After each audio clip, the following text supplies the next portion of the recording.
Welcome back to the podcast. In today's episode, we are diving into one of the biggest mysteries in Japan. Why don't most people really learn English, even after studying it for many years? JD and Andres, both taught in Japan as ALTs and Eikaiwa teachers, we will talk about what's really like teaching in Japan and why so many students still struggle to speak despite years of study. From the fear of making mistakes, to obsession with grammar and tests, to the cultural pressure not to stand out, this episode pulls back the curtain on Japan's English education system. Okay, so in today's episode, we have episode number 2. We have Andres and JD from United States. Both of them taught in Japan as an English teacher. Also, we know each other like for a long time. And we three of us worked in Japan. So we have a lot of experiences working and living in Japan, as well as being an English teacher in Japan, right? And today's topic is actually talking about English education in Japan and our experiences teaching in Japan, right? So I think I would like to give the floor to Andres to start telling us a little about himself and how he got to English teaching profession, and how did you come to Japan anyway? Like what was the reason you came to Japan? How did you start teaching in Japan, and so on, right? Oh, sure. Funny enough, whenever I would meet a new student, they would always ask that. I would say, "Hey, you're free to ask me any question you want at any time during my classes." And the first question everyone always asks is, "What are you doing here in Gifu City of all places?" And so, my name is Andres Perez, also known as Kaiju Noir online. I make a lot of, for the longest time, I made content around Japanese superhero and giant monster, giant robot media. That tends to be my bread and butter, whether it be about mecha anime like Gundam, Getter-Robo, Mazinger Z, or Japanese superheroes like Ultraman, Kamen Rider, Super Sentai, or kaiju films like Godzilla, Gamera, Mothra. Those were always my biggest inspirations as a kid growing up. Growing up on Godzilla movies, Power Rangers, Ultraman, Tiga, and then eventually getting into anime. But I was always more interested in the live action tokusatsu media more so than anime, like most foreigners who go to Japan. And it's actually gotten me the chance to eventually work as a special features contributor recently for Media Blaster's upcoming release of a few Kamen Rider movies. So being able to be a fan of this thing that I've loved all my life to now officially contributing to these things to an official capacity has been a dream come true, basically. And, a lot of it comes down to my experience in Japan, it's given me an insight into the country, the culture, and the people from getting the chance to firsthand see where all this came from, to get that real world context behind a lot of the stuff that I grew up on. And it all started in 2015. By that point, I had graduated college, and I was in a time in my life where I was trying to, wondering what to do with the next stage chapter of my life. And early, I want to say I'm not sure if it was like December or January, like December 2015 or January 2016, where JD reached out to me saying like, "Hey, I'm currently working at this English language, conversational English school, or also known as an Eikaiwa over in Japan. This is the school, like you and JD were working there for some time already." And so JD said, "Hey, our boss is looking for new teachers. I know that you graduated. I also know you're interested in Japan. How about it?" And so I immediately said yes to the offer. And so after sending a few emails back and forth with our boss, everything was settled, and I was already on my way to Japan, I believe in March of 2016. And from there, we were in Gifu. And the reason why we at least, Gifu, we were in Gifu was because there, was there originally. And I'm sure JD will talk about this, expand on this, but basically, you were there because the university you and I went to had a collaboration with Gifu University. And so that's what got you the chance to go to Gifu specifically. And that ultimately led to me going to Gifu City as well. And once I was there, I worked there from 2016 to 2022. By then, I felt like I had gotten all that I wanted out of Japan. I was ready to move on to the next thing. And so around, I believe it was June 2022, I ended up moving back to the US, where I continue to, search for, moving on to the next adventure, the next big step in my career. Great. Thank you. Fantastic. I knew a lot about that already, so I will leave it to people watching this to judge and decide how good you are at what you're doing. Follow your YouTube channel maybe, and maybe people are interested to know more about you later. So maybe we're going to have you more in our channel later, right? Thanks. I certainly hope so. So I know JD already talked about himself a little bit before, but if you have anything to add, I would be happy to hear some of your interesting stories.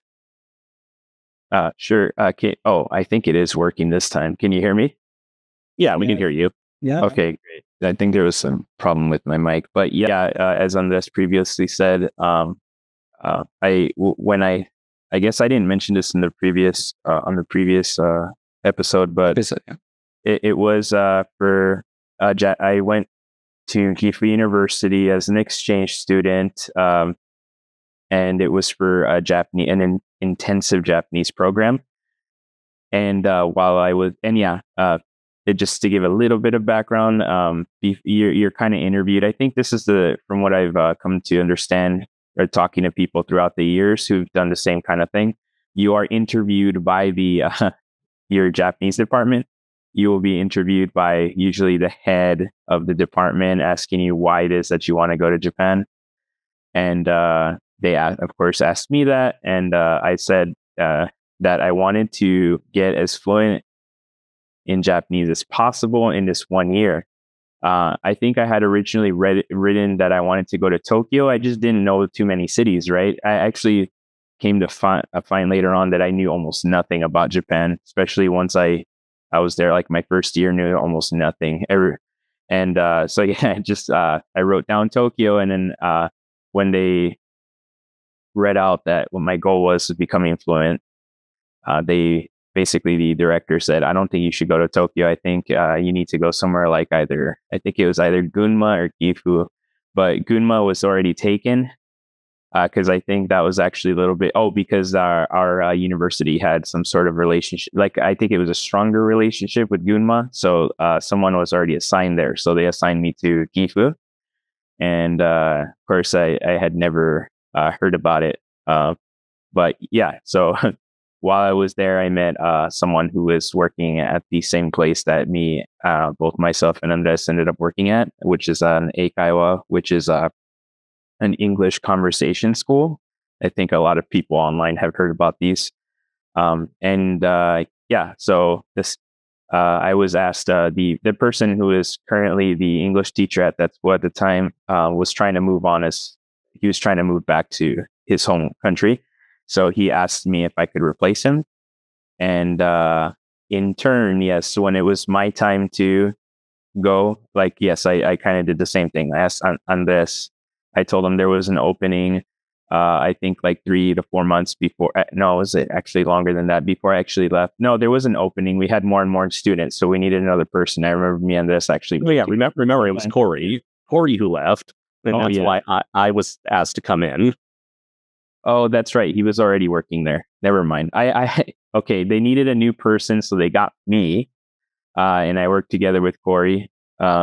And then, once he left, then you came in. I remember. For some reason, I thought I had to replace him. No. I was Corey's replacement. Oh, that's right. That's right. So we both ended up working at this English conversation school. Also, Messi Sensei also ended up there as well. I think at some point all three of us worked at the same time. Yeah. In fact, like I remember specifically the first day I arrived in Japan, we came across Messi as we were walking to your apartment later that night. So literally, day one of Japan, we ended up meeting this guy. Meeting each other. From there we'd be friends for nearly 10 years. Wow. Yeah, true. Yeah, I remember that. Yeah, right. Exactly. I think I didn't even realize I forgot so many like details like that. But yeah, that's how Messi Sensei that I guess that's like our background on how we all ended up in. I don't think we got your side, but yeah, that's how me and Andres ended up in Gifu. Yeah, and then I do wanted to also add that prior to Japan, Jonathan and I have already been friends since high school. So we were already friends for so it was 2016. So like we were already friends since I want to say it was my freshman year of high school that I met you because we were in the same math class together. And let's see, I graduated in 2010. So 4 years prior to that was 2006, I want to say. So on like 2006, 2007. So we were already friends for like almost 10 years prior to Japan. Yeah. So, I know you guys were friends before coming to Japan, but I met JD at university because, I was doing my study there. I was doing my PhD. And we had this, if I remember correctly, we had this Gaikokujin something. What was like the meeting, right? It was like Ryugaku Love Club. Yeah, that one. We had this Ryugaku Love Club that we could gather, like foreigners would gather and talk to each other, especially with the Japanese who would like to speak English or interact with foreigners, and they help us also. That's how we met guys like Kaoru there. Yeah. So I don't know how we met, JD. We probably met in one of those meetings or English club we had at university, or this gathering or nomikais or something. Then I remember we had the first sushi together. Yeah, and that's when I sat at the table with JD. And then I realized, we kind of coming from the same, culture or feelings or. We had so much in common. I think that dinner that night, it was the start of our friendship, and it lasted up to today. And I think it was 2014 or something like that, 14 or 15. So that's how I met JD, right? I don't know, JD, you want to add something? You wanted to add something, right? Yeah, I just had like a bunch of flashbacks all at once, and I remember that prior to, like, I immediately recognized you, and that was because even though we had never met, because you were a lot of these exchange students. The Ryugaku thing is all like it's exchange studying abroad. It means you're an exchange student. So a lot of the exchange students had friends in common, like on Facebook. So it's quite common for all of them to post photos, right? So I would always notice that they post photos of you. But I had met, I think, like 90% of the exchange students by that point, but I had never seen you in person, right? So, but I would just remember, it was just something like that came to my mind that I thought was funny, is that a lot of your comments on Facebook were often like kind of sarcastic. And I'm pretty sarcastic myself. I mean, I guess I appreciate sarcasm. I appreciate that kind of humor, that kind of like blunt, like blunt opinions, and tells it like it is. Tells it like it is. Unfiltered. So I was like, "Who's this? Who's this guy?" He's like, because who's this guy? Who is this guy? I need to meet him. Yeah, because that's usually the impression I get with, like, obviously, in the United States, in California, there's going to be a lot of people like this, right? Or even in amongst like my Mexican American friends, there's a lot of sarcastic people who are unfiltered like that. So I grew up with that kind of I guess there were a lot of those kinds of personalities. And in Japan, it was very different, right? Both Japanese people and the other Asian exchange students, the non-Japanese exchange students, had a specific type of. To me, it just came off as really kind, like really kind and really warm. But I didn't feel that raw like energy until I started seeing like comments that like Messi Sensei would make. So I was like, oh, what do you, like?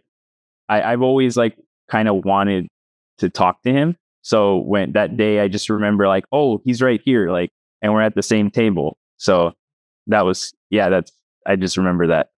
That's pretty cool. I didn't know about this. Oh, oh yeah. I guess I never told you that. Yeah. Yeah, you never told me that. That's so interesting. Thanks, man. Yeah, but I always appreciate what you did for me because I was in a difficult situation when I was a student, right? And JD actually helped me to teach at the place he was teaching, right? Like he held my hand and took me there and got me the job.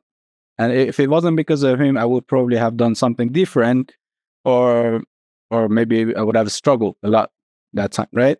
So I just want to thank you again here. I know I thanked you already so many times, but maybe I can say it here as well. And so because of you, actually, I entered that Eikaiwa and I started teaching there. And it was actually pretty fun, but there were also ups and downs that hopefully we can talk about it here. For me, it was pure enjoyment and fun because I really like kids and I really enjoyed my time talking and interacting with the little kids. They were so nice, polite, and I've learned a lot of the culture actually from them. I learned language from them. They were teaching me actually hiragana, kanjis, and sometimes tell me some phrases that I was pronouncing wrong or saying it wrong. It was really, really fun. I also really, really enjoyed interacting with adult students. I end up hanging out with them a lot. I should say that, oh, don't guys go there and hang out with people as your students. But again, they were adults and they were all working in different companies. They end up liking me as a human or as a teacher or whatever. And they invited me for nomikai sometimes. I had dinner with them. I really enjoyed interacting with them, even though some of them really couldn't speak proper English. And then we had no problem. When we are out of the school, we could just interact any other languages we could speak, right? So I really liked it. Again, this is the positive aspect of being a teacher at Eikaiwa, maybe, because you can meet different people. I also enjoy with the teachers, and also our boss also sometimes hold these dinner parties or nomikai, or sometimes we had these karaoke nights with the teachers. I really enjoyed that as well. So that was the positive part of being an Eikaiwa teacher for me, and I want to hear what you guys think about that. How did you enjoy your teaching time or teaching experiences or life as an English teacher in Japan or Eikaiwa teacher? I know we know each other a lot, but I don't know how much you actually liked your job or how much you enjoyed it. I just know we were working together. I don't know if you suffered there, if it was hard for you, or you actually enjoyed your time. Then later on, we discuss other matters like how the students actually learn English from us, or they actually learn or not. That's we'll discuss later. But now I would like to know if you guys actually enjoyed your life as an English teacher in Japan. Oh, sure. So it's definitely important to note that this school of ours in particular had set up various classes for all different age ranges, and as well as sort of like English proficiency levels. So, we've had classes for elementary school kids, middle school kids, and then like pretty much high school and up, like high school, college. Those students would normally be with the adult classes, and our adult classes can range anywhere from, like I said, teenagers in high school or young adults in college, or they can be as old as retirement age. These are people in their like 50s, 60s, even sometimes 70s, where these are people who come to English class because they want to speak to a foreigner or they want to learn a language because they finally have all the time in the world to do so.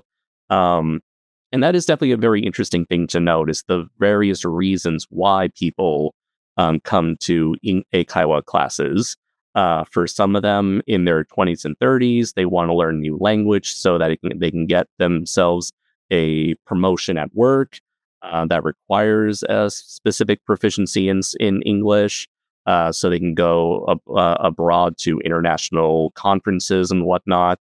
Like I said, or they were retired and they want to go travel abroad, so they want to spruce up their English before they do so. Or these could be, housewives who don't have much to do outside, once they dropped off their kids from school or whatnot. Their kids are at school, their husbands are at work, so they just have time for themselves. So a lot of housewives ended up picking up English classes. For kids, majority of kids are mainly there because their parents essentially forced them in there. And, you'll certainly get a mixture of attitudes from kids who don't want to be there, or kids who are there, but they don't really take it seriously. They just want to have fun. And I can't blame them. I'm sure we all either have been in a situation like that or have known friends who have been in situations like that where their parents take them to, let's say, soccer practice, baseball practice, swimming practice, dance practice, to get the kids, give them that extracurricular activity.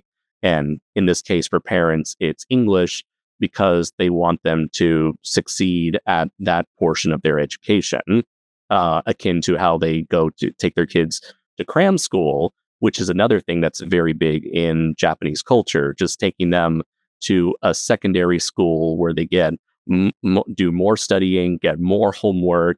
Pretty much whenever they're not at school, they're essentially still doing school. So I personally prefer teaching adults more so than kids, only because I prefer working with students who want to be there. And in the case of adult students, many of them voluntarily join these classes. And I also enjoy engaging with them, getting the chance to know them as people.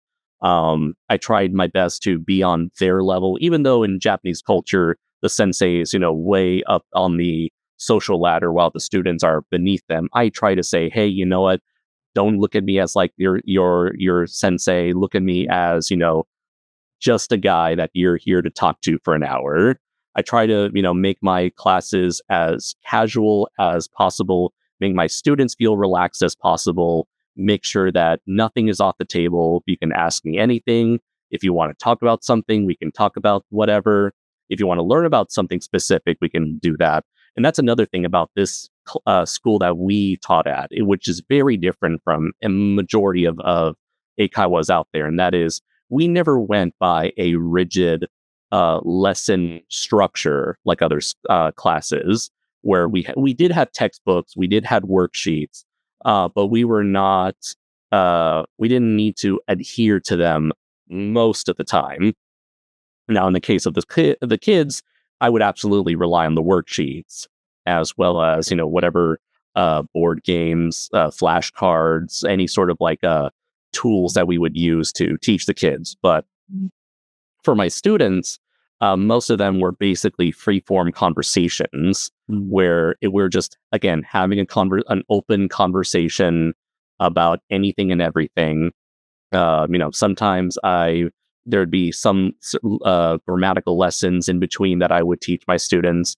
There are sometimes I focus more on idioms, because that is a very big part of conversational English that is completely glossed over in actual English education in Japan, and perhaps most English education around the world.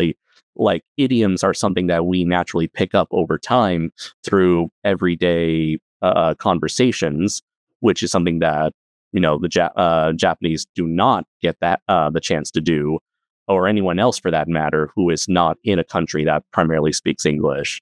So I focused a lot on that, especially. But for the most part, it's all just sort of been like free form, off the cuff conversations with my students, and just sort of like constantly improvising on the new lessons on the spot, whether they be kids, teens, or adults. But especially in the case of adults, it's all improvisational.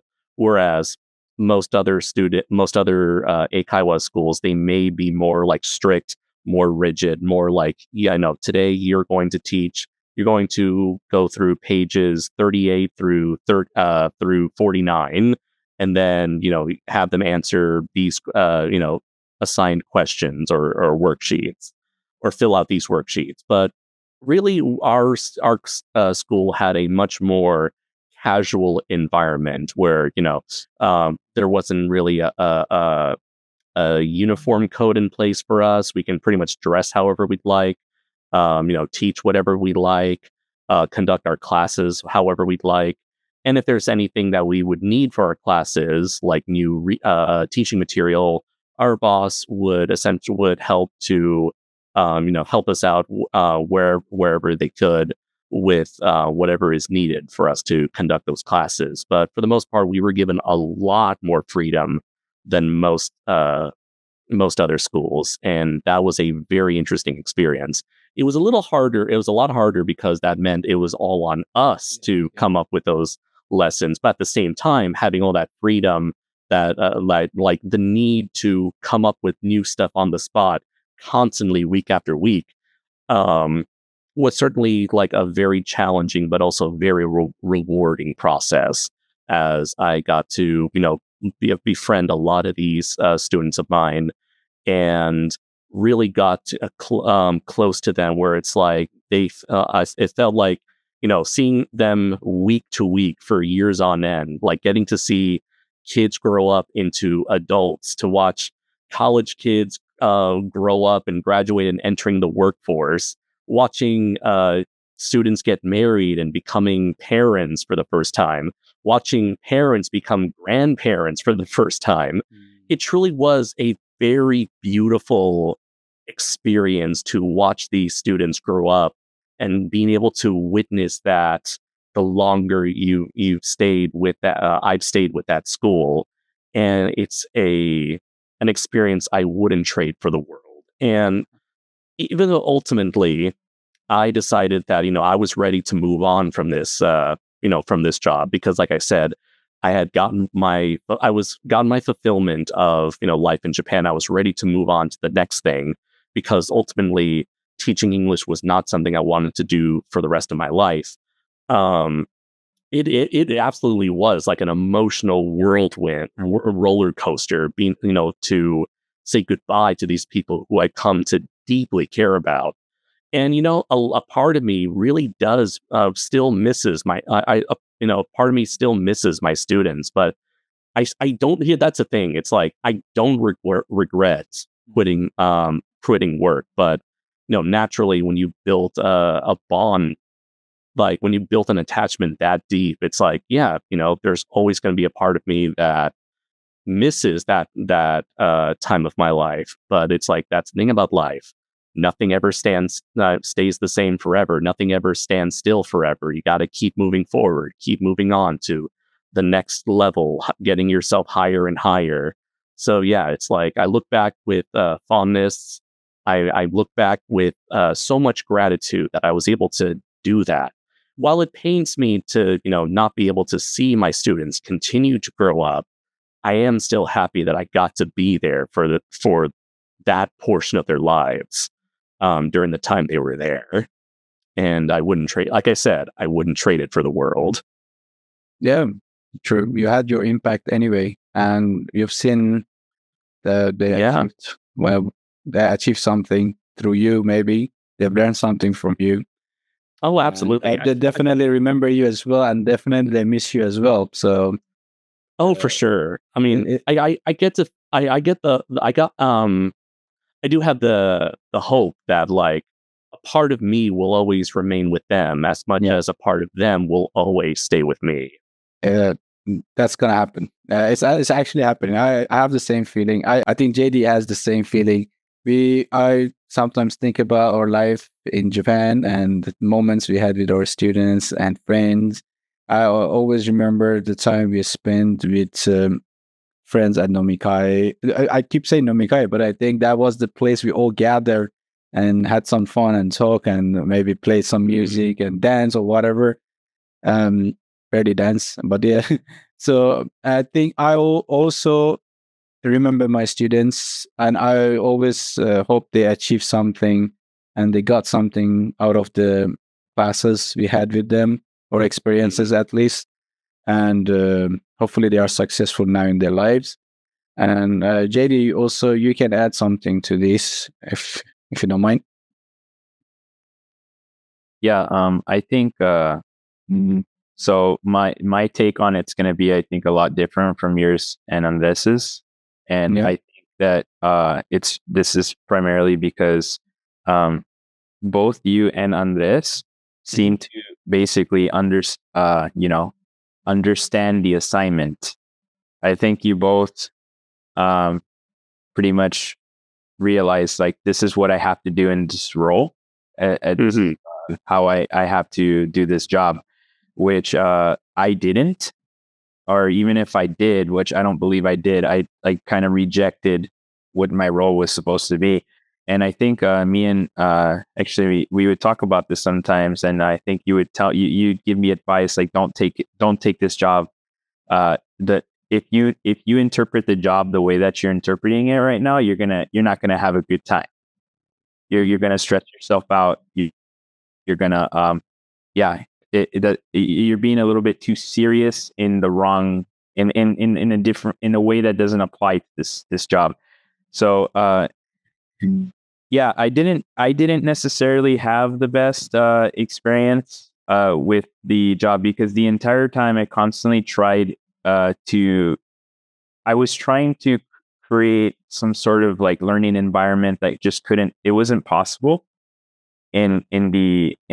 You couldn't teach English the way that I wanted to teach English.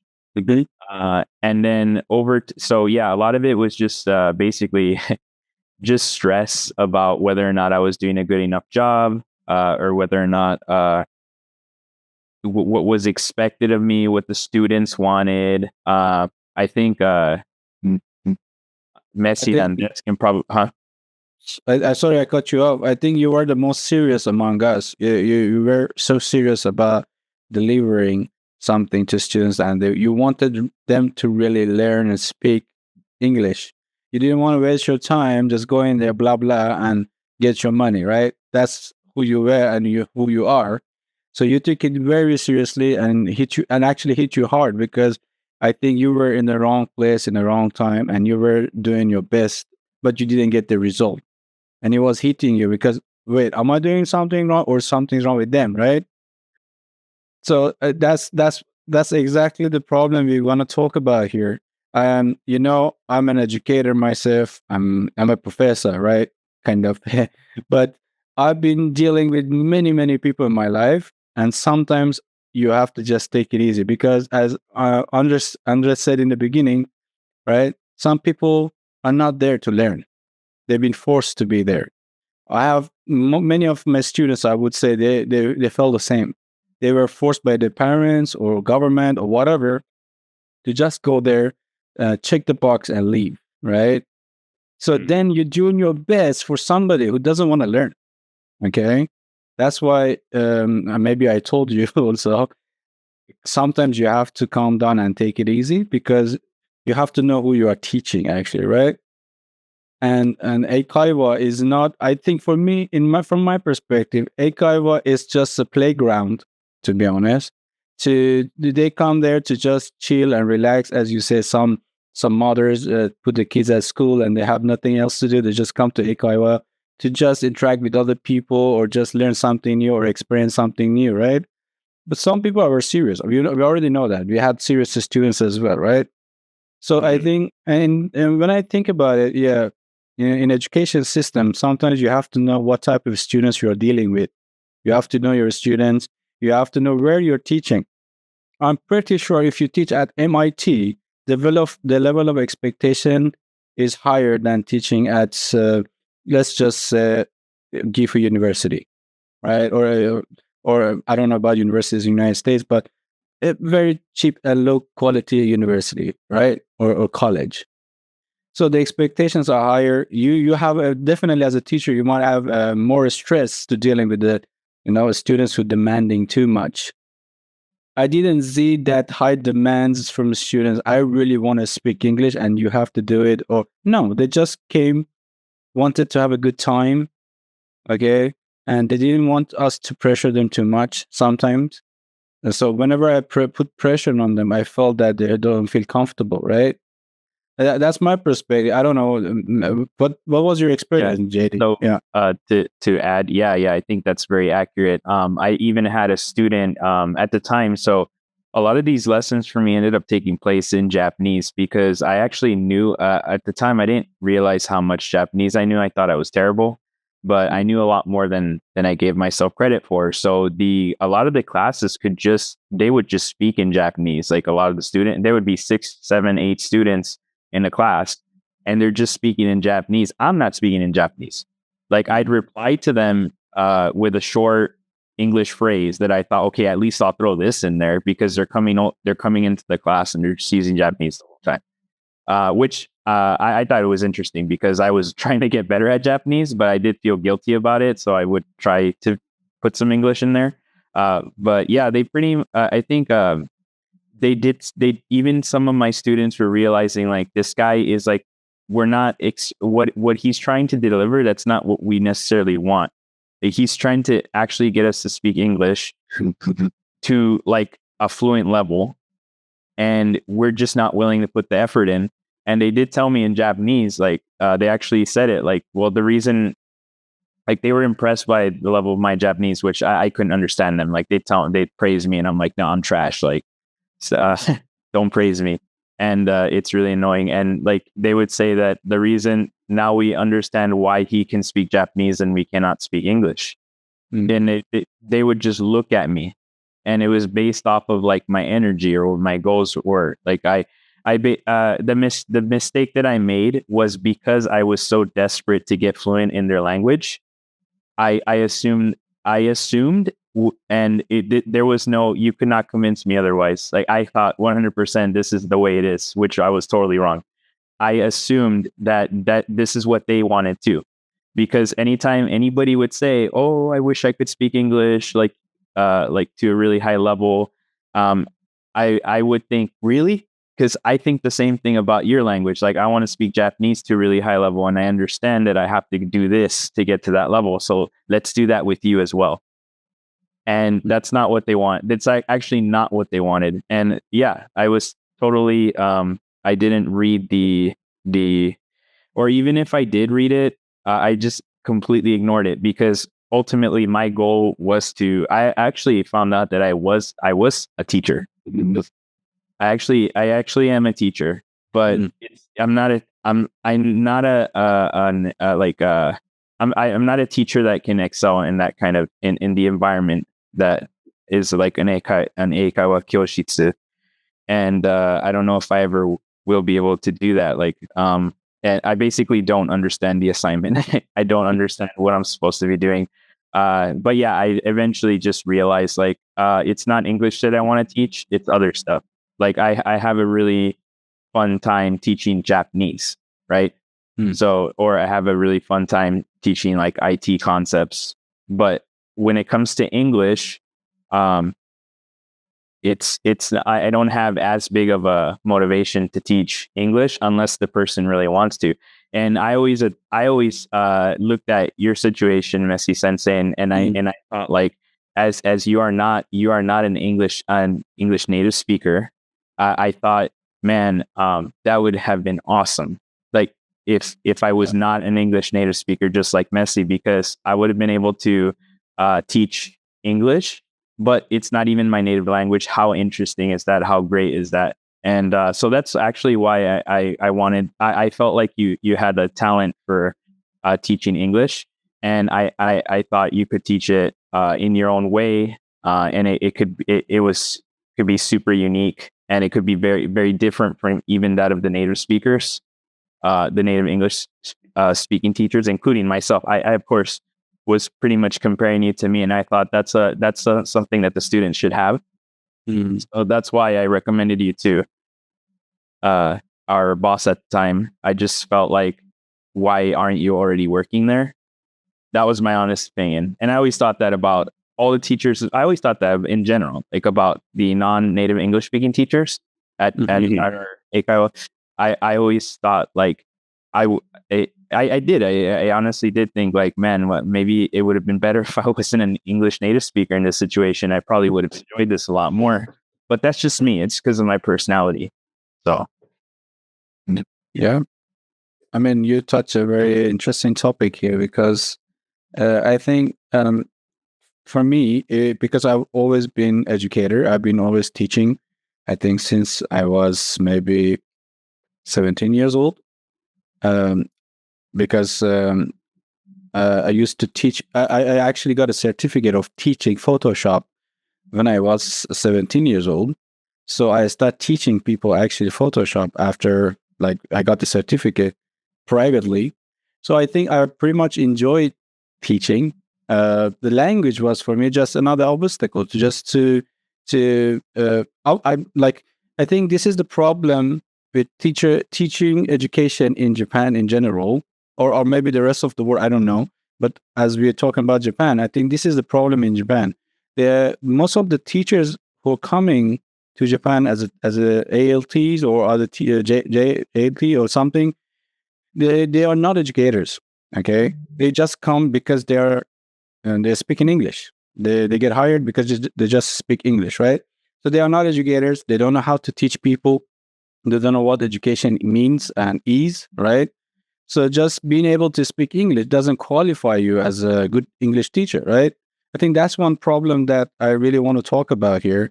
Another problem is that when I was, during my lifetime, I always wanted to teach, right? So I had passions for it. I was excited every time I teach somebody and that person learns it. So for me, it was kind of satisfactory when I saw, for example, one student could say a proper word or a sentence, right, in Japan. For me, that kid made my day, right? So for me, that was very satisfactory because I could see I have accomplished something today. But I think I didn't see in so many of the teachers or people in Japan, or I can talk about teachers, they just didn't have that passion, you know? They just come, check the box, get the check, and leave, right? So they were just doing it because they had to pay the bills. Of course, I had to pay the bills too, right? I mean, it shouldn't be noted that, yeah, like you said, anyone basically, like for this, again, this is what separates our school from most other schools, I believe. Our school was very accepting of non-native English speakers, but in most cases, you do not need to be qualified, and this goes well for our school as well. You do not need to be qualified in teaching to be an Eikaiwa teacher. Pretty much anyone who is fluent in English can become an Eikaiwa teacher. For anyone who wants to have the chance to go to Japan and start working in Japan, being an English teacher, that's like the one job that most foreigners can do. For most of them, it's the only job that they can do because it's the job that was made for them. And yeah, no certification is really required except as long as you have a bachelor's degree of at least a bachelor's degree of some kind. And boom, you just got your work visa right there for the year. So the bar is quite low in terms of just, on one hand, the bar is low in terms of the quality of people who can become teachers, but at the same time, it's a very good opportunity for employment if you are planning to go to Japan and want to find easy work, because there's always going to be a need for English teachers, new English teachers there. So it's like, for anyone who wants to go there, people have asked me for years, how did you do it? It's like, well, look into where, what places you want to, think about becoming an English teacher. Look into whatever schools you want to join, and then see if you can get yourself sponsored before you head out there. I did not get sponsored until after I went to Japan. I traveled to Japan, which is normally not how you're supposed to go about things. And I believe over time things changed. So nowadays it's pretty much mandatory to be sponsored prior to traveling over there. And which is what happened when I found my replacement. When it was my time to go, he got everything pretty much settled, and it was all set to travel. He got all his paperwork filed away and everything, and then he traveled over to Japan. But yeah, that is definitely a very interesting thing to keep in mind. It's just like how easy it is to become a teacher. And just what does that mean for the quality of work that can be provided? It really all depends on what person that you are given. And like I said, when it came to me, it was more along the lines of working with each student to see what is it that you want out of this class, and can I provide that experience for you? For some of them, they desperately wanted to learn. They wanted to learn the nitty-gritty details, and I gave them the nitty-gritty details. Some of them just wanted to casually practice their English. We do that. Some of them just wanted to learn more about me, and so I talked about me. I wanted to learn about them. They would like to talk about themselves. I figured it'd be fun for them to talk about themselves in another language. We do that. Some of them just wanted to play games, especially the kids. We play games. So I was able to sort of adapt each class as the students went along. But who's to say there's teachers out there that don't know how to do any of that, or there's teachers who don't have that certain level of charisma or have that sort of engaging energy about them, or if there are students or there are teachers who might be more on the socially awkward side. Like, that's another thing. You got to be really good at socializing to work with a lot of these students. You got to have like that sort of like big personality to keep them around, give them a reason for to keep coming back and paying the monthly fee every single time. And like I said, because of how easy it is for anyone who speaks English to become an English teacher, there's no telling if you'll get that sort of teacher or not. Yeah. So what do you think, JD? Mm-hmm. Mm-hmm. Do you have anything to add? I mean, what I think about on this? Well, I think on this, pretty much, Sum it up. He summed it up, and the way that he's going about being an Eikaiwa teacher in Japan is the way you would do it. I would not use my the way that I did it. I would not tell people to do it like that. I would definitely do it the way that Andres said, so that you could be successful. Yes. Yeah, but let me ask you this question, right? I know. Let's just put this. Let's separate this. ALTs, teaching at high school and university level. ALTs, right? What is ALT stands for? Assistant language teacher. Yeah, and assistant language teachers and Eikaiwa teacher. I think, let's put it this way: Eikaiwa is a playground for now, and ALT is a more serious job, right? Because you actually have to teach high school students to learn the language and prepare them for the society, or studying abroad, or taking the entrance exam for university, right?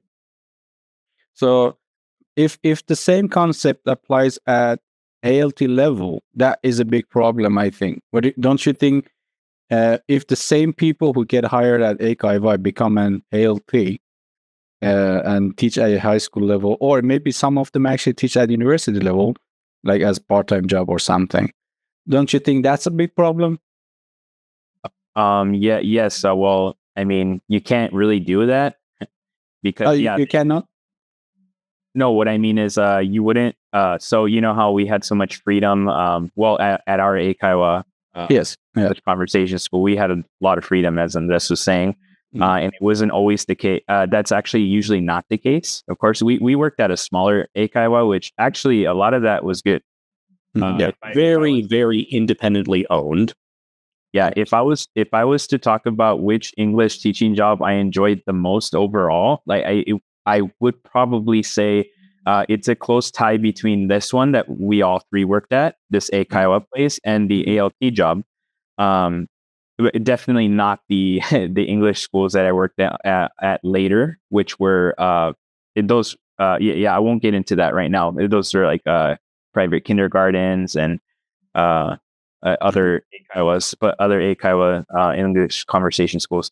But yeah, it's just that the ALT position is completely different. I think someone like Andres would have been able to easily adapt to the ALT position, because Andres is naturally a lot of what he would do, I think, in his lessons at the Eikaiwa place, it could easily transition into the ALT role, which is you're an ambassador, because most ALTs are not going to speak, like the way Japan does English education. It's needs to be taught in Japanese, right? So most ALTs would not be able to teach a class like in Japanese. I actually always dreamed of being able to do that. I didn't want to be the ALT. I wanted to be the Japanese teacher teaching it in Japanese, not even teaching it in English. Actually, at the time, I just wanted to get good at Japanese, right? So, and I was just so fascinated by getting good at Japanese to the point where even though it might not necessarily be effective, the job seemed like cool to me. But anyways, yeah, you're more of an ambassador. They're not going to really give you almost any freedom. Of course, some public elementary schools might give you more freedom, or you're like the main teacher. But overall, there has to be some sort of structure, and you have to do what they want you to do. And a large majority of the time, you're actually just not going to do much. You're going to just sit there until it's your turn to read something from the textbook that the teacher's can't pronounce very well, or to read flashcards that the teacher cannot pronounce very well. Like the teacher will do their own pronunciation sometimes. So sometimes they want you to always do flashcards. They never want to try to pronounce anything. Depends really on how enthusiastic that Japanese teacher of English is. But yeah, it's mostly more being ambassador and showing Japanese students like, hey, look, people who are like non-Japanese people, foreigners, they're pretty neat, aren't they? They're pretty cool. They're pretty friendly. Why don't you? It doesn't always have to be about Japan. Why don't you go out and see the rest of the world? And they use you as the example. And yeah, I think that it's like more like a cultural exchange, which I actually think is good. Yeah. If I may interject, JD, I definitely got that impression as well from being a Kaiwa teacher, where, especially given that we were in Gifu, which is, for those who don't know, it's the capital of Gifu Prefecture, which is smack dab in the middle of the countryside. And so for when it came to the time that we were there wasn't exactly a whole lot of foreigners. Now, majority of foreigners that were there were either people who have been there for like at least 20 years or so, like the owner of remember I think it was like El Leon. There was like a Mexican owned Mexican owned bar that was there by a dude who was there for over 20 years. But then like I want to say 90% of the foreigners who were there were solely there because of Gifu University. I was like one of the few foreigners who was not there because of Gifu University. Everyone always asked me, are you a student? I'm like, no, I already graduated. I'm done. But basically what I'm trying to say is for these people who are coming to Eikaiwa classes, this is their first and perhaps only ever experience to directly interact with a foreigner. And of course, by foreigner, I mean a non-Japanese person. And so, yeah, there is definitely a sense of responsibility in terms of how you come across to these your students, because you're their impression of you is going to essentially be their impression of foreigners in general, potentially. And I remember, so I took that with a sense of seriousness. It's like, I want to let them know that, I'm from America, and I want to help them understand what it's like to be from America, what it's like to live in America, what it's like to be an American. Not just that, but also, like JD, I am Mexican American. Both my mom's side of the family and dad's side of the family, both from Mexico, full-blooded Mexican. And Mexico is simply a country that most Japanese people don't know all that much about.